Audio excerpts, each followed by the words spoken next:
भगवान जानते थे, फिर भी अपने संतानों को शिक्षा दे रहे कि सुनो पुत्रों, भागवत में कहा भी गया है, यदि किसी संस्थान को, किसी धर्म में, किसी सत्कर्म में, किसी ब्राह्मण को, किसी संत को, किसी सन्यासी को, किसी धर्मवेत्ता को यदि कोई एक बार आप दान का संकल्प कर लिए, दान दे दिए, तो भागवत में लिखा है उसे जितनी जल्दी हो सके पूर्ण करके विदा करो।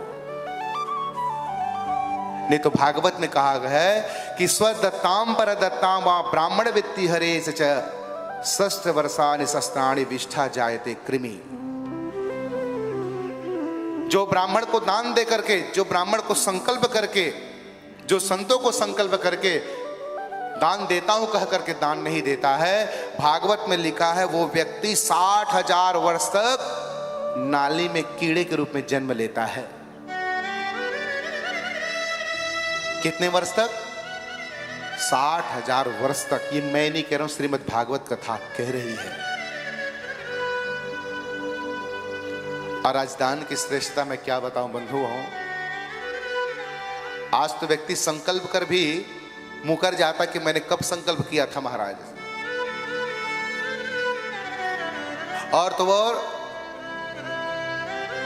आज की स्थिति ये हुई हो गई है कि पूजा पाठ के लिए व्यक्ति सब तैयार हो जाते हैं और अपना पहनते 5-5 हजार का कपड़ा, और जब भगवान को चढ़ाने की बारी आई ना तो धागा काट के चढ़ाते हैं। वस्त्रम समर्पयामि, तो भगवान भी कहते हैं बेटा तू भी मुझे धागा पहना ले, अंत समय में तुझे लंगोटी नहीं पहना है तो मैं भी भगवान नहीं।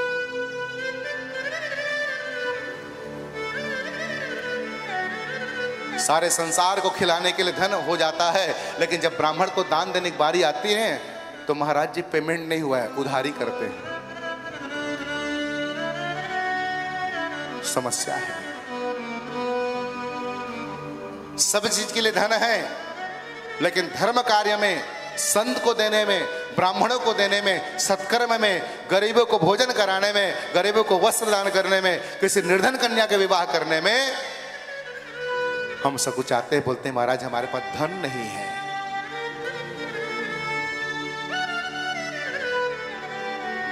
वो कभी एक हास्यंग कवि थे, मैं सुना कहीं कि पत्नी से पूछो ना पैसा है जी, रह कर पत्नी कहती कि नहीं है। और जहां हमारे आदरणीय प्रधानमंत्री महोदय ने जहां से नोटबंदी बंद किया ना, तो फिर इतना पैसा निकला कि पूरे संसार को जहर खिला देते, इतना पैसा निकला। कहते हैं कि घर में पैसा नहीं, जहर खाने को पैसा नहीं है।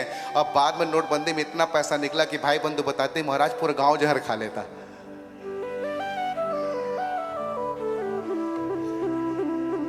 ये हाल है।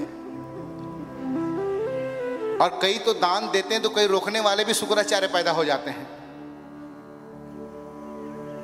खास करके मैं तो विवाह में देखा हूं, रात भर ब्राह्मण देवता जग के विवाह कराते, वेद मंत्र विवाह कराते हैं, और जब दक्षिणा की बारी आती है ना, यदि प्रसन्न से जजमान देना चाहता है तो बगल वाला उसको उंगली करता है, अरे कितना देगा, दे दे 1100 रुपया।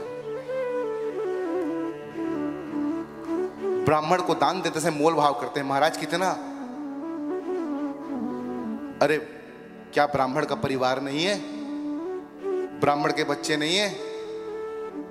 अरे ब्राह्मण तो ज्ञान दे करके, विद्या दे करके, कथा भगवान की सुना करके जो भी दक्षिणा मिलता है उससे ब्राह्मण का घर चलता है।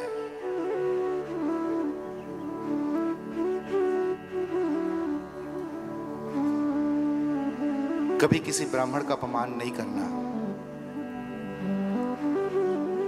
अरे नहीं दे सकते ब्राह्मण तो कोई बात नहीं, आप ब्राह्मण विधान से विवाह मत कराइए।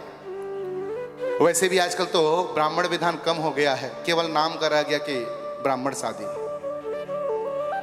सारा समय तो रिसेप्शन में चला जाता है। प्रेम से कहो श्री राधे। अब तो जब से कोविड-19 हुआ है वो भी बंद हो रहा है। पहले तो बेटी बेटियों को विवाह करते थे तो 4 लोगों को बुला के खिलाते भी थे। आज तो शुद्ध बचत खाता हो गया है। तो भागवत कह रही है कि संकल्प कर लिए हो तो संकल्प को तुरंत दान करो।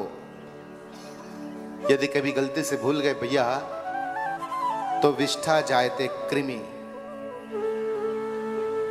नाली में कीड़े के रूप में 60,000 वर्ष तक जन्म लेता है।